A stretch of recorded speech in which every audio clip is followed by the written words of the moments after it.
चलिए स्टार्ट करते हैं। लास्ट टाइप हमने पढ़ाई थी, वहीं से पहले एक रिवाइज करा देते हैं, वैसे स्टार्ट करते हैं क्वेश्चन। तो क्वेश्चन देखिएगा, एक वस्तु के मूल्य में 33 से 1/3% की वृद्धि हो जाती है, जिससे खर्च में 11 से 1/9% की वृद्धि हो जाती है, तो खपत पर क्या प्रभाव पड़ेगा। जो लास्ट क्वेश्चन था हमारा, वहीं से हम स्टार्ट करने जा रहे हैं, तो ध्यान से समझिएगा, देखिएगा। कहा हमें कि भाई जो मूल्य में 33 से 1/3% की वृद्धि हो जाती है, तो इस तरह के क्वेश्चन में हमने क्या करेंगे, पहले जो प्राइस था वो 100 मान लेना है, फिर कहा 33 से ही 1/3% की वृद्धि हो जाती है, 33 से ही 1/3%, और 33 से 1/3% की जो फ्रैक्शन बनेगी वो 1/3 बनेगी। और याद रखोगे, अगर वृद्धि हो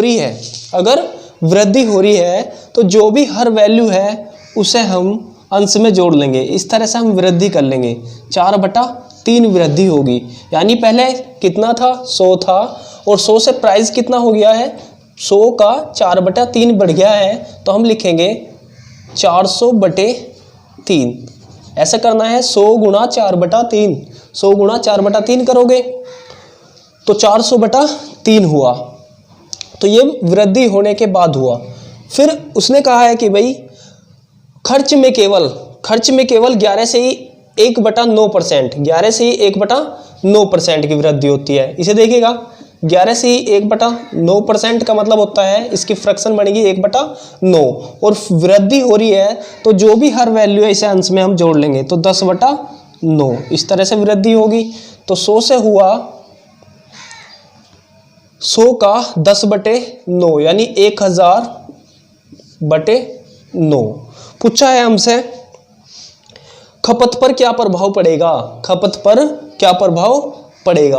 तो ध्यान रखना है, खपत बढ़ाया उसने, खपत में वृद्धि कर रखी है यहाँ पे, और पूछा हमसे ये जो खर्च में वृद्धि करी है, पूछा खपत पर क्या प्रभाव पड़ेगा। तो इससे कंपेयर करनी है इसकी, तो यहाँ से हम देखेंगे इसे कितना ज़्यादा है, तो इन दोनों का अंतर करके देखना है। अंतर करोगे इसका तो ये हो गया 1200 माइनस 1000, तो बचा 200, 200/9। ये 200/9 क्या हुआ, कमी होगी, यहाँ पे इतनी कमी हुई। इनिशियल कहाँ से चल रहे हैं कमी करके हम, 400/3 से, 400/3 इंटू 100 हुआ।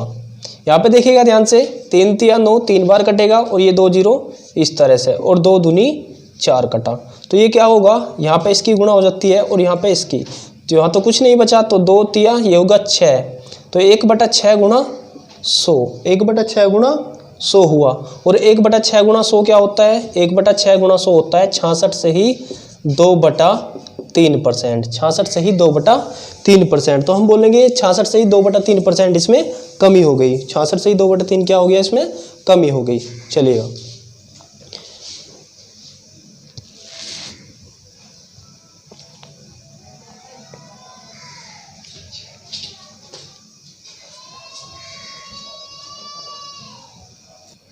तो चलिएगा एक और क्वेश्चन देखते हैं।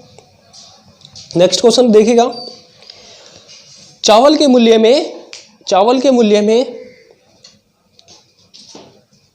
50% वृद्धि हो जाती है, जिससे खर्च में 20% वृद्धि हो जाती है, खर्च में 20% वृद्धि हो जाती है, तो इसके खपत पर क्या प्रभाव पड़ेगा।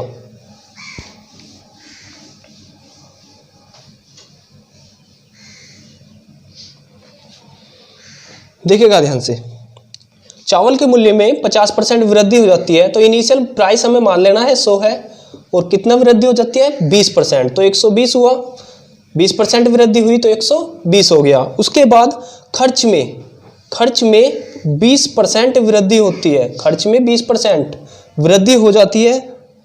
यहाँ पे बोला, अच्छा, चावल के मूल्य में 50% वृद्धि हो जाती है, ये बोल रहा है चावल के मूल्य में 50% वृद्धि होती है, तो ये 150 हुआ, और इसके जो खर्च में 20% वृद्धि होती है, तो यहाँ पे हमने लिखा 120 हो गया, यहाँ हुआ 50% वृद्धि, यहाँ पे बोला 50% वृद्धि हुआ।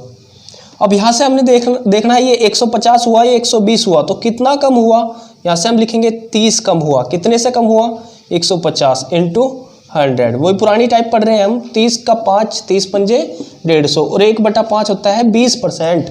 1/5 कितना होगा? 20% होगा। क्लियर हुआ? चलिएगा, तो इस तरह के क्वेश्चन हम कर सकते हैं जब खपत में वृद्धि करे, खपत में वृद्धि करे या खर्च में जो है वृद्धि करे और खपत पर क्या प्रभाव पड़ेगा, इस तरह से अगर बोल रहा है। चलेगा, देखते हैं नेक्स्ट क्वेश्चन। देखिएगा, चावल के मूल्य में 30% वृद्धि हो जाती है जिससे खपत 20% कम हो जाती है, तो उसके खर्च पर क्या प्रभाव पड़ेगा? तो इसके लिए ध्यान से देखना है, एक फॉर्मूला था हमारा x प्लस वाई और प्लस माइनस एक्स वाई बटे 100। इससे भी हम इस क्वेश्चन को कर सकते हैं। यहाँ पे देखिएगा इस तरह से क्यों करा हमने, उसने कहा हमें कि भाई मूल्य में 30% वृद्धि हो जाती है, प्राइस में वृद्धि बोली है 30%, प्राइस में वृद्धि बोली है 30%, और खपत जो खपत है, कंजप्शन है, वो 20% क्या हो जाता है? कमी हो जाती है। और हमसे चेंज किस में पूछा है? खर्च में। अब की बार चेंज हमसे खर्च में पूछा है। इससे पहले जो हमारी टाइप थी, उस टाइप में क्या था? उस टाइप में था कि भाई खपत में चेंज पूछ रहा था हमसे, खर्च में चेंज पूछ रहा था, और यहाँ पर जो है खर्च में, यहाँ पे कहा क्या पूछा है हमसे? खर्च पर क्या प्रभाव पड़ेगा। इससे पहले जो क्वेश्चन थे उन सभी क्वेश्चन में हमसे पूछा था खपत पर क्या प्रभाव पड़ेगा। तो ध्यान से देखना है अंतर क्या है। खर्च में पूछा है तो ध्यान से देखेगा कि भाई प्राइस और कंजप्शन यानी खपत की अगर मैं गुणा करूं तो उस पर खर्चा निकल के आएगा। जो खर्च हम कर रहे हैं वो खर्च अगर हमें निकालना है कि भाई कितने रुपए का खर्चा कर रहे हैं, तो जितने रुपए की प्राइस है और जितना कंजप्शन कर रहे हैं, जितना खरीद रहे हैं, खपत है जितनी, उसकी अगर गुणा कर दी जाए, खपत की गुणा कर दी जाए, मूल्य और खपत की अगर गुणा कर दी जाए, तो यहाँ पे गुणा करके आ रहा है, मूल्य और खपत की गुणा कर दी जाए, यही अंतर है, खपत की गुणा करके आ रहा है। तो इसका मतलब क्या है? x into Y, X into Y. तो इस वजह से हम यहाँ पे दो टर्म है, हमारी रिलेटिव टर्म दो है, एक प्राइस है और दूसरा कंजप्शन है, और पूछा चेंज है हमसे इसमें खर्च पर क्या प्रभाव पड़ेगा। तब इस फॉर्मूले का हम यूज कर सकते हैं, इस फॉर्मूले का हम यूज कर सकते हैं। तो देखिएगा ध्यान से, उसने कहा प्राइस 30% बढ़ जाता है, तो प्लस के 30 जो वृद्धि हो रही है प्लस के साथ रखा, और जो कंजप्शन है वो 20% जो है रिड्यूस हुआ, तो इसे माइनस के साथ रख लिया हमने। प्लस माइनस में से चिन्ह कौन सा यूज होगा? देखो, एक ज्यादा है, एक में वृद्धि हो रही है और दूसरे में कमी हो रही है, तो हम बीच का साइन यूज करेंगे माइनस का।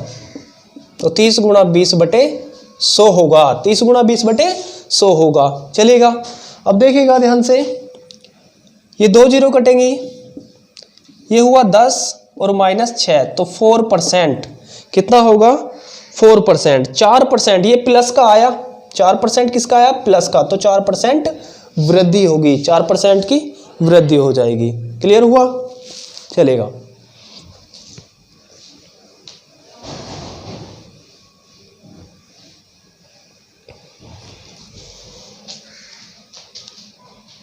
एक और क्वेश्चन देखेगा इसी तरह का।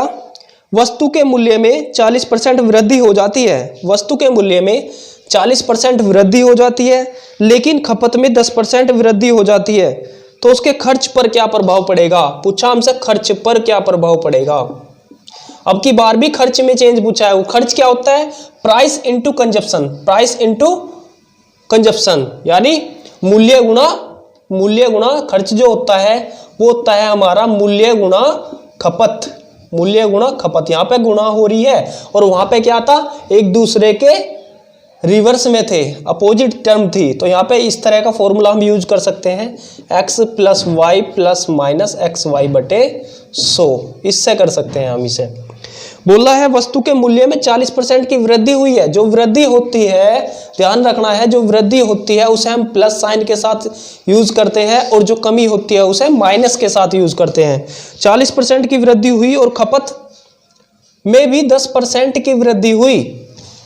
अब की बार दोनों बार वृद्धि है तो बीच का साइन प्लस ही होगा, क्योंकि प्लस प्लस प्लस होता है। तो 40 गुणा 10 बटे 100, तो 2 जीरो कटी, जैसे हुआ 40 10 50 और 4 54% क्या होगा? वृद्धि होगी। 54% क्या होगी? वृद्धि होगी। क्लियर हुआ? चलेगा।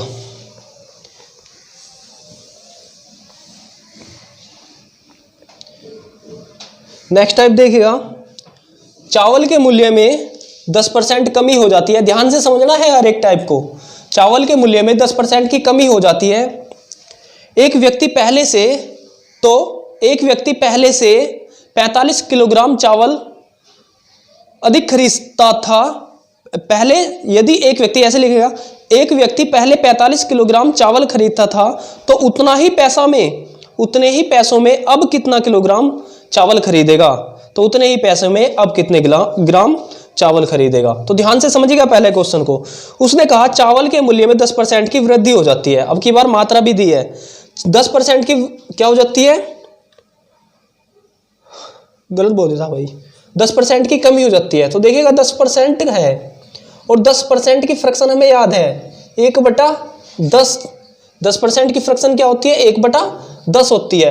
और अगर कमी हो रही है तो पहले ये जो हर वैल्यू है ये किसी वस्तु की इनिशियल प्राइस होता है। इनिशियल प्राइस, प्रारंभिक प्राइस होता है। पहले 10 था, फिर 10 से 1 कम हुआ यानी 9 रह गया। प्राइस जो है हमारा 10 से 9 रह गया। 10% कमी होने का मतलब ये होता है। मान लिया जाए अगर इसमें ऐसा होता है कि भाई 10% की वृद्धि हो जाती है तो इसका मतलब भी साफ है। 10% की वृद्धि का मतलब है कि 1/10 फ्रैक्शन बनती, 10 से हो जाती वो 1 जोड़ दिया, अंश वैल्यू जोड़ देते हैं, अंश वैल्यू जोड़ते ही 10 से हो गया 11। इस तरह से लिखते हैं हम इसे क्वेश्चन को। फिर क्लियर हुआ? चलेगा। तो देखिएगा ध्यान से, अब प्राइस से उसने बोला 45 किलोग्राम चावल खरीदता था। कोई व्यक्ति पहले कितना खरीदता था? 45 किलोग्राम। उतना ही पैसे में पहले 45 खरीदता था, अब उतने ही खर्चा करके उतने ही पैसे में अब कितने किलोग्राम राइस खरीदेगा? तो ध्यान रखना है तुम्हें, पहले खपत कितनी थी? 45 किलोग्राम। और हमें पता है प्राइस जो है और जो कितना खपत कर रहा था ये इसका अपोजिट रखा जाता है। 9 और 10 के अनुपात में होगा। खपत क्या है? 9 और 10 के अनुपात में था। पहले उतना ही खर्चा करके, अब की बार क्या है इसमें जो खर्च है हमारा वो कांस्टेंट रखना है। खर्च क्या है हमारा? बदलना नहीं चाहिए, खर्च कांस्टेंट रखना है। जब खर्च कांस्टेंट रखना है तो प्राइस और खपत एक दूसरे के व्युत्क्रमानुपाती हो जाते हैं। 10 से 9 प्राइस डिक्रीज हुआ तो खपत जो है, जब प्राइस डिक्रीज होगा तो खपत पहले के अकॉर्डिंग, मतलब खपत जो है पहले के अकॉर्डिंग ज्यादा हो जाएगी। ये बात क्लियर है? अब पहले की कंपेयर करनी है। पहले 45 किलोग्राम चावल लगता था तो 9 बराबर 45 था। 9 बराबर 45 था तो 9 पंजे 45, तो 1 यूनिट की वैल्यू 5 आई। 5 धाम 50, तो अब जो है खपत 50 kg होगी। अब कितना होगा? खपत 50 kg होगी। तो उतना ही खर्चा करके अब 50 kg चावल खरीदे जा सकते हैं। उतना ही खर्चा करके अब 50 kg चावल खरीदे जा सकते हैं। क्लियर हुआ? चलेगा।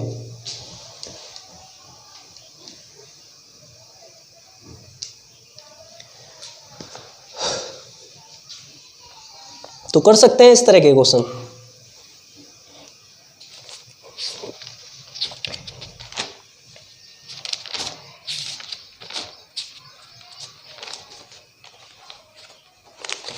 एक और क्वेश्चन देखिएगा,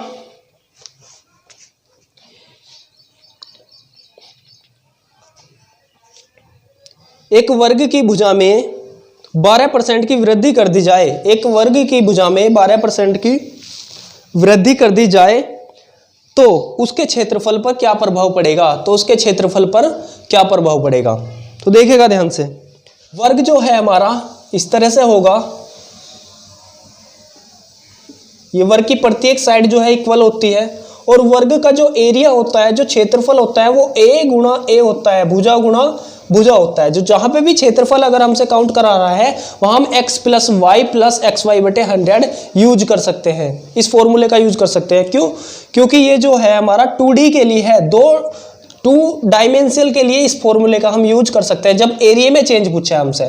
तो ये जो फॉर्मूला था हमारा x plus Y plus minus X Y बटे 100 था, क्योंकि यहाँ पे भी 2 भुजाएं हैं, a गुणा a हो रहा है। तो यहाँ पे 12% इंक्रीज करा, 12% प्लस 12%, दोनों बार वृद्धि है तो बीच में साइन प्लस का होगा और 12 गुणा 12/100 हुआ। ये हुआ 24 प्लस 144 हुआ, नीचे 2 जीरो लगा तो 25.44%, 25.44%, ये हमारा आंसर बनेगा। चलिएगा देखिएगा और किस तरह से हम इस क्वेश्चन को कर सकते हैं।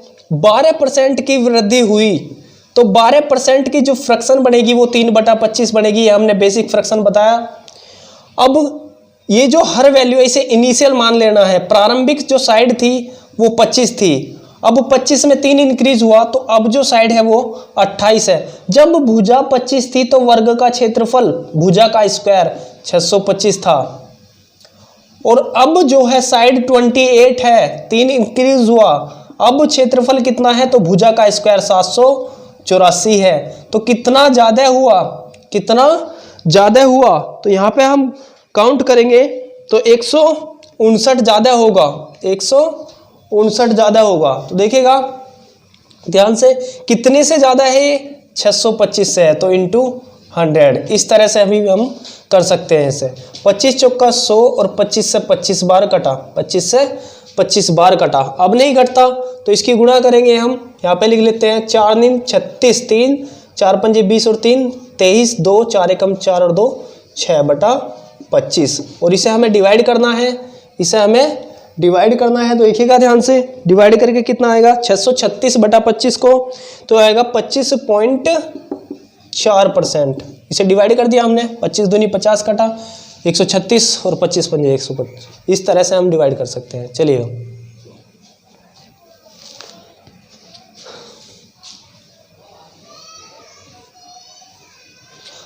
अब की बार एक क्वेश्चन हम आयत पर ले लेते हैं, रेक्टेंगल पर। आयत जो होता है हमारा इस तरह से होगा, ये लंबाई और ये लंबाई, लंबाई बराबर होगी, दो भुजाएं आमने सामने की भुजाएं जिसकी बराबर होती है, और ये चौड़ाई b है तो ये भी b होगा। और इसका जो अगर मैं एरिया की बात करूं तो ये भी 2D में काउंट होगा, एरिया लंबाई गुणा चौड़ाई आता है। तो इसे हम पहला तरीका तो हम इसे x + y ± xy/100 इस फॉर्मूले से भी कर सकते हैं। तो क्वेश्चन देखिएगा, मैं क्वेश्चन लिखवाने जा रहा हूं, इस पे क्वेश्चन बोल रहा हूं कि आज पे क्वेश्चन कैसे पूछा जाएगा। हमने देखा एरिया लंबाई गुणा चौड़ाई होता है, तो हम इस फॉर्मूले से इसे कर सकते हैं। क्वेश्चन देखिएगा, एक आयत की चौड़ाई को 12.5% बढ़ा दिया जाता है, 12.5% की वृद्धि कर दी जाती है। तो क्षेत्रफल और 12.5% बढ़ा दिया जाता है, और यहाँ पे जो लंबाई है उसे 10% बढ़ा दिया जाता है, जो लंबाई है उसे 10% बढ़ा दिया जाता है, लंबाई को 10% बढ़ा दिया जाता है। तो देखिएगा अगर यहाँ पे मैं इस तरह से करूँ तो कुछ लेंथी हो जाएगा क्वेश्चन, तो इस तरह से ना करके हम इस क्वेश्चन को यहाँ पे दूसरे तरीके से कर सकते हैं। उसने कहा चौड़ाई को 12.5% बढ़ाया और लंबाई को 10% बढ़ाया, उसके बाद आयत के क्षेत्रफल पर क्या प्रभाव पड़ेगा, आयत के क्षेत्रफल पर क्या प्रभाव पड़ेगा। तो ध्यान से देखिएगा, चौड़ाई 12.5% की फ्रैक्शन 1/8 बनती है। चौड़ाई पहले 8 थी तो अब 8 से 1 इंक्रीज हुआ तो 9 होगी। 10% की फ्रैक्शन 1/10 बनती है। लंबाई 1/10, 10% इंक्रीज हुआ तो 1/10 का मतलब है पहले 10 थी तो अब 10 से 1 ज्यादा 11 हो गया। ये क्लियर हुआ। पहले के अकॉर्डिंग में अगर क्षेत्रफल फाइंड करूं, पहले जो चौड़ाई थी वो 8 थी और पहले जो लंबाई थी वो 10 थी, तो लंबाई गुणा चौड़ाई 10 8 80, तो क्षेत्रफल ये था। यहाँ पे देखिएगा अब चौड़ाई 9 है और अब लंबाई 11 है, तो 11 9 99, तो अब क्षेत्रफल 99 होगा, लंबाई गुणा चौड़ाई होगा। क्लियर हुआ। चलेगा देखिएगा 80 से 99 हो गया, 80 से 99 हो गया। तो यहाँ पे देखिएगा जब 80 से 99 हुआ तो कितना ज्यादा हो गया, तो 80 से 99 होने पर कितना ज्यादा हुआ, ये 19 ज्यादा हुआ। 19 ज्यादा हुआ कितने से, 80 से। 19 ज्यादा हुआ कितने से, 80 से, इंटू 100 ये निकालना है। 0 से 0 कटा, 2 पंजे 10 और 2 चौक 8, 19 पंजे 95, 95/4 हुआ। 95/4 हुआ। तो देखिएगा 4 से भाग करना है हमें, 4 दूनी 8, बचा कितना 1, 4 तिया 12 और 3 बचा, 4 सत्ते 28, 75%। यह हमारा आंसर होगा 23.75%। क्लियर हुआ? चलेगा, तो कर सकते हैं इस तरह के क्वेश्चन।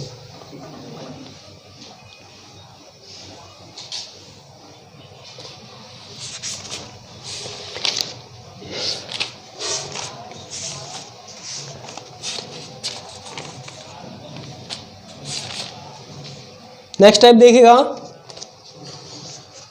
120 केजी कॉपर और जिंक, 120 केजी कॉपर और जिंक के मिश्रण में 80% कॉपर है, इसमें से कुछ मात्रा में जिंक और मिला दिया जाता है जिससे कॉपर का प्रतिशत 60% हो जाता है। तो इस मिश्रण में जिंक कितना मिलाया, इस मिश्रण में जिंक कितना मिलाया? तो देखिएगा हम इसे कई तरीके से कर सकते हैं।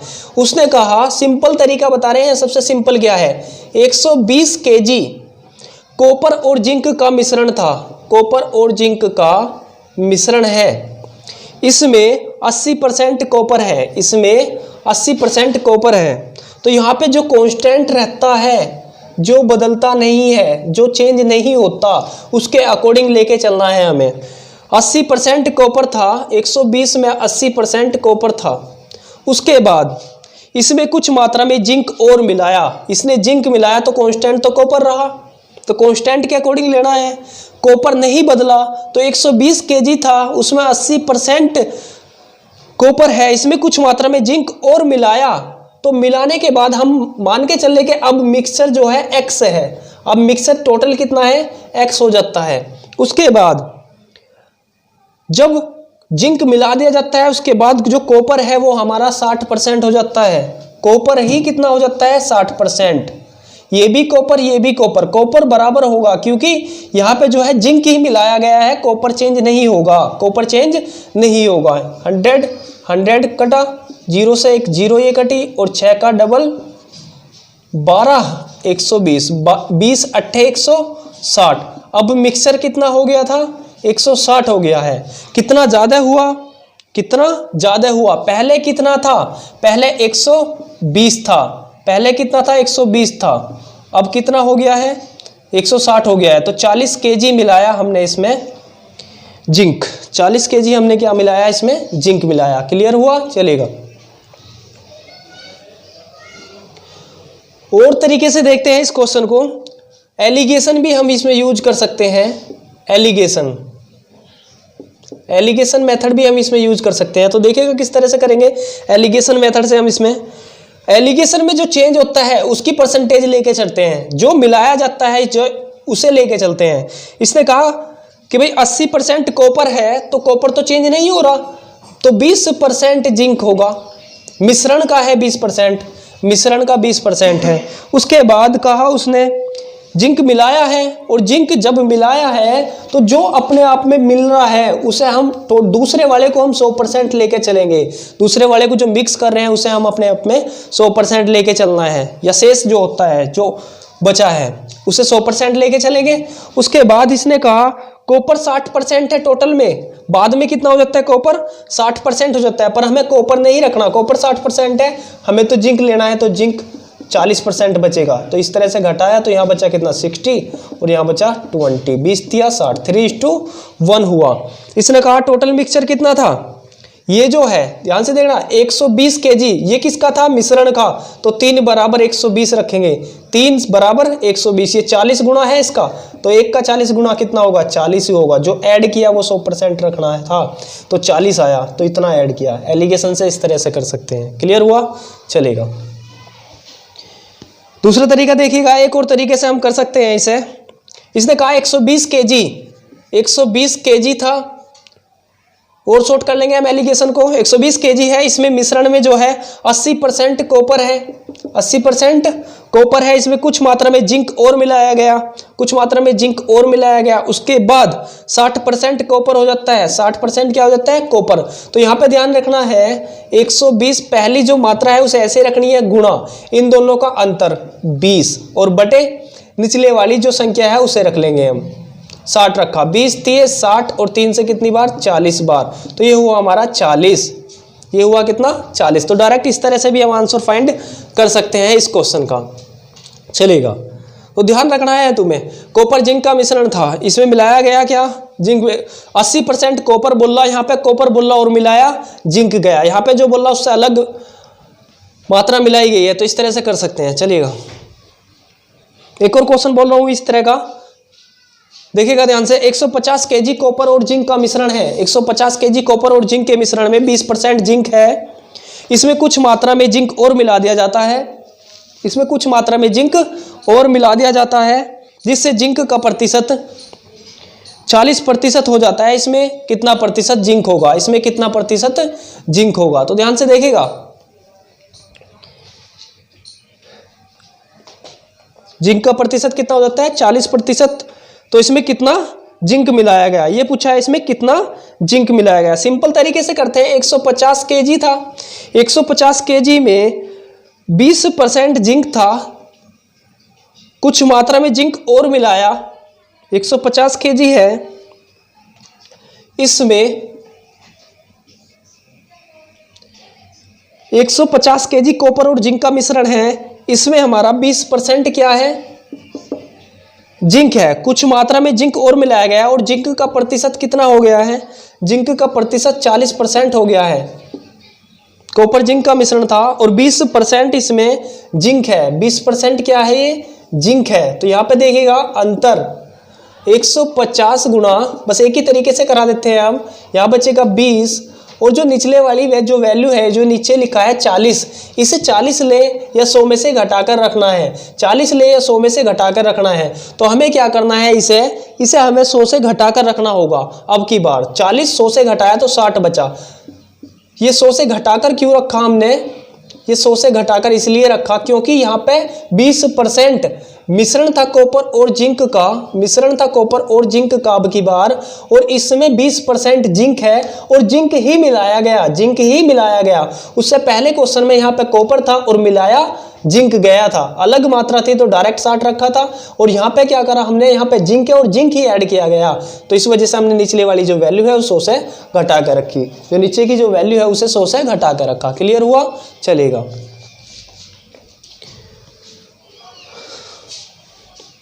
और भी तरीके से हम इसे कर सकते हैं, एलिगेशन से भी हम कर सकते हैं। एलिगेशन में जो चेंज होता है उसकी परसेंटेज रखी जाती है। चेंज क्या हो रहा है, जिंक 20% जिंक, और इसमें कुछ मात्रा में जिंक ही मिलाया गया ना, जो मिलाया जा रहा है वो चेंज हो रहा है।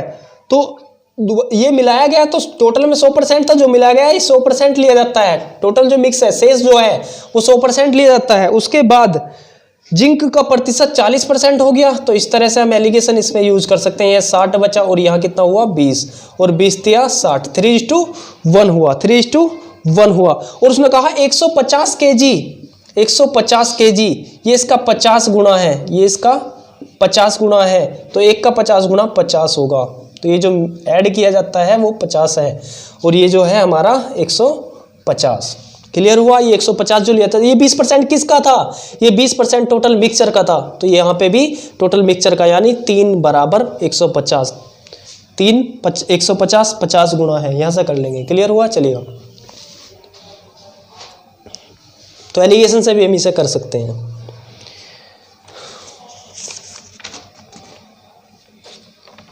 देखिएगा एक और क्वेश्चन देखते हैं। कॉपर और जिंक के मिश्रण में 90% कॉपर है, 30 किलोग्राम जिंक इसमें और मिला दिया जाता है। ध्यान से पढ़िएगा क्वेश्चन को, और मिला दिया जाता है, जिससे कॉपर का प्रतिशत 60% हो जाता है। तो मिश्रण की आरंभिक या प्रारंभिक मात्रा क्या है, तो मिश्रण की प्रारंभिक मात्रा क्या है। यहाँ पे प्रारंभिक मात्रा पूछी है हमसे, प्रारंभिक मात्रा पूछी है, तो ध्यान से देखिएगा इसे क्वेश्चन को। एलिगेशन से करा देते हैं। इसने क्या कहा, 30 किलोग्राम जिंक इसमें और मिला दिया जाता है, तो जिंक मिलाया गया है, तो जो मिलाया जाता है एलिगेशन से हम उसे करते हैं, जो मिलाया जाता है उसकी परसेंटेज लेकर चलते हैं। 90% कॉपर है तो 10% क्या होगा, जिंक होगा, 10% क्या होगा, जिंक होगा। अब इसमें क्या करा उसने, जो मिलाया है वो जिंक है, तो दूसरी बारी से 100% रखना है। इसके बाद में यहाँ पे दिया कॉपर का प्रतिशत 60% हो जाता है। यहाँ पे दिया कॉपर 60%, पर हमें लेना है जो मिक्स किया है, जो चेंज हुआ है, तो 40% होगा। यहाँ पे इसे माइनस करा, ये 60 बचा और ये कितना बचा 30, 30 दूनी 60, 2:1। और उसने कहा जो मिलाया गया है अब की बार 30 kg, तो एक बराबर दिया है 30, एक बराबर दिया है 30, 30 kg 30 गुणा है, तो 2 बराबर कितना होगा 60, 2 बराबर कितना होगा 60 होगा। 60 और 30 मिश्रण की आरंभिक मात्रा आती है, ये 60 होगा। मिश्रण की आरंभिक मात्रा कितनी है 60 है। क्लियर हुआ, चलेगा। तो इस तरह से एलिगेशन से हम इस तरह के क्वेश्चन कर सकते हैं। तो एलिगेशन से तुम्हें ध्यान रखना है, एलिगेशन से हमें कैसे करना है, जो चेंज होता है उसकी परसेंटेज चेंज करके रखते हैं हम, जो मिलाया जाता है, और जो मिलाया जाता है उसे बाद में जो शेष है उसे हम 100% मान लेते हैं। क्लियर हुआ, चलेगा। नेक्स्ट देखिएगा टाइप, नेक्स्ट जो टाइप होगी हमारी वो होगी कैसलेट डीआई पर, कैसलेट डीआई पर, कैसलेट डीआई।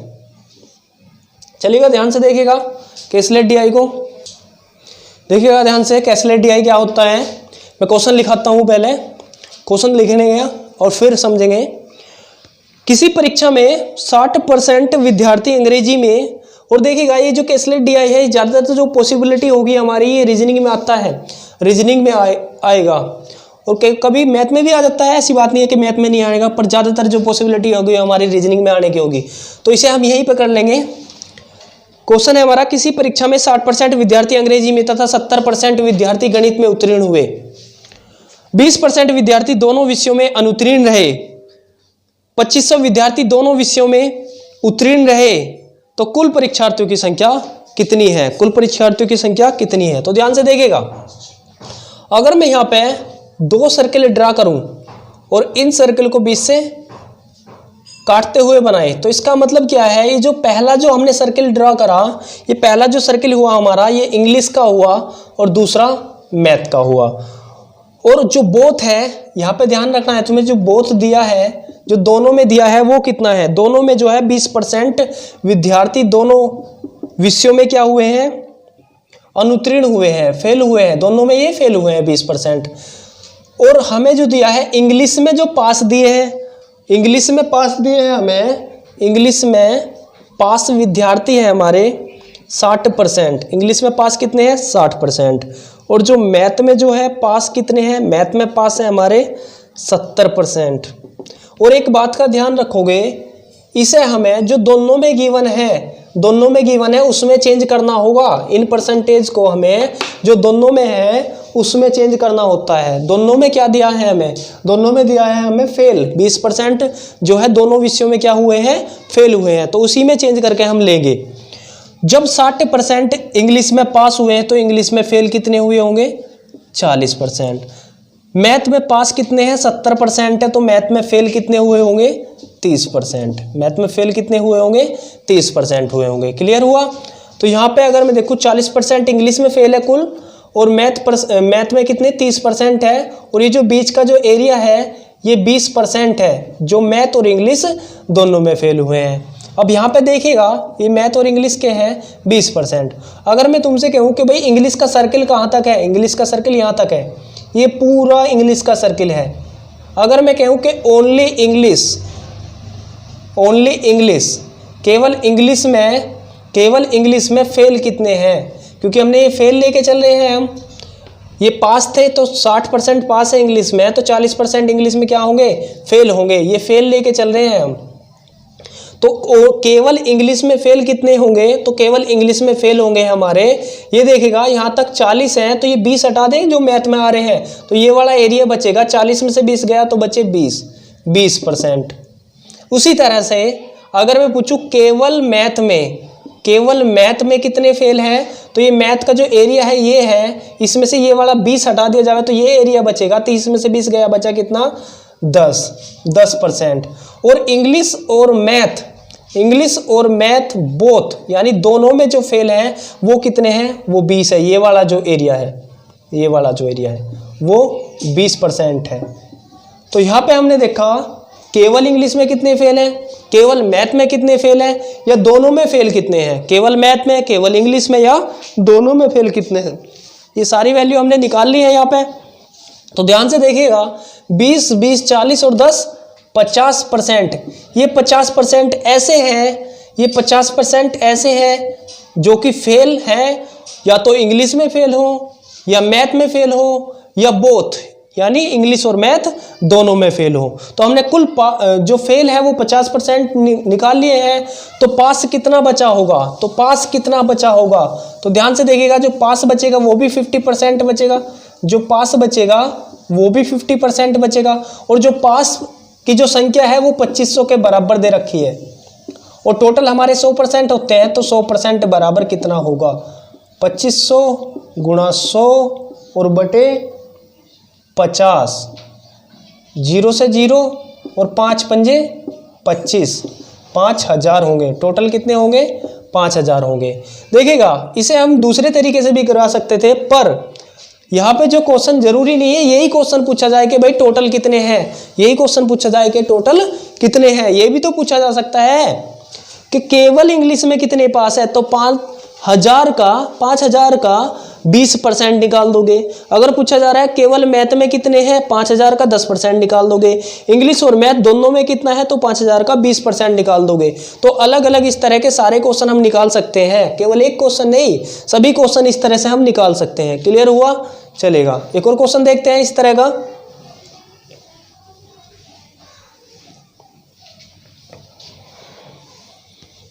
नेक्स्ट क्वेश्चन है, एक परीक्षा में 42% अभ्यर्थी गणित में तथा 52% अभ्यर्थी अंग्रेजी में उत्तीर्ण हुए हैं।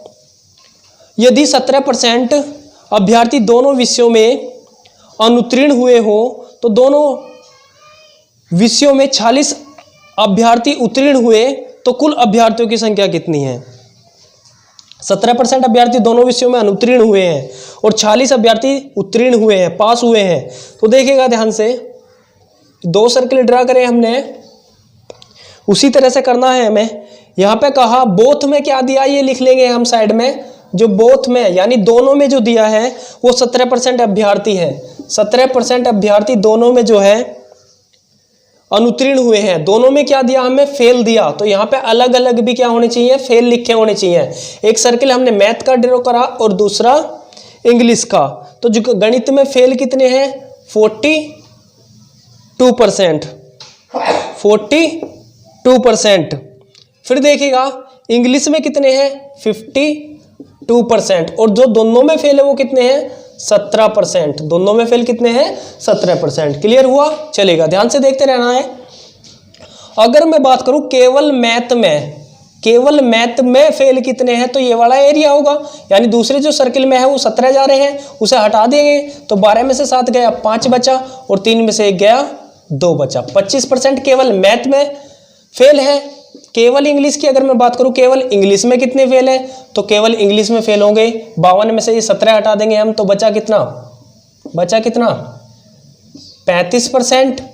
और इंग्लिश और मैथ दोनों में जो है, इंग्लिश और मैथ दोनों में जो है वे कितने हैं, वे होंगे हमारे 17%। तो यहाँ पे हमने क्या करा, या तो इंग्लिश में फेल या केवल मैथ में फेल या इंग्लिश और मैथ दोनों में फेल निकाल लिए हैं। दोनों में फेल क्या कर लिए हैं हमने, निकाल लिए हैं। तो ध्यान देना है। अब इससे आगे हमें क्या करना है, टोटल करना है इनका। टोटल निकालिएगा, इनका टोटल कितना होगा, तो टोटल बन रहा होगा यहाँ पे 77%। 77%, ये कुल फेल की संख्या आती है, 77% आया। क्लियर हुआ। तो अगर मैं देखूं 77% फेल हुए तो पास कितने हुए होंगे, 23%। 23% कुल किया हुआ होगा, पास हुए होंगे, 23% पास हुए। तो दोनों विषयों में जो है 46 अभ्यर्थी उत्तीर्ण हुए, तो पास बराबर पास हो गया। 23 बराबर 40 है, तो 100 बराबर कितना होगा, 200 होगा। 23 दूनी 40 है ना, 2 गुना है, तो 100 बराबर यानी 100% कितना होगा, 200 होगा। क्लियर हुआ, चलेगा। तो कर सकते हैं इस तरह से क्वेश्चन। यहाँ पे देखिएगा हमने इस तरह से क्यों कराया ये क्वेश्चन, इस तरह से इस वजह से कराया क्योंकि देखो केवल मैथ में पूछ सकता है, केवल अंग्रेजी में भी पूछ सकता है फेल, इंग्लिश और मैथ दोनों में पूछ सकता है। यहाँ पे मैथ है, इंग्लिश और मैथ दोनों में भी पूछ सकता है। तो क्लियर हुआ, चलेगा। आज इतना ही रहने देते हैं, यहीं तक हमने टाइप क्लियर करी है अपनी। उसके बाद क्या है, जो भी कुछ एक दो टाइप हमारी जो एक्स्ट्रा बचने वाली है, तो उसे हम क्या करेंगे, जो क्वेश्चन प्रैक्टिस है हमारी, क्वेश्चन प्रैक्टिस में कर लेंगे। क्लियर हुआ, जो क्वेश्चन प्रैक्टिस होगी हमारी उसमें कर लेंगे, चलेगा। तो इसके बाद जो हम नेक्स्ट वीडियो बनाएंगे उसमें टोटल हम अपना परसेंटेज, टोटल क्या करेंगे, परसेंटेज रिवाइज करेंगे। परसेंटेज में जो टाइप हमने पढ़ी है उसे क्लियर करनी है हमें, चलेगा। Thank you.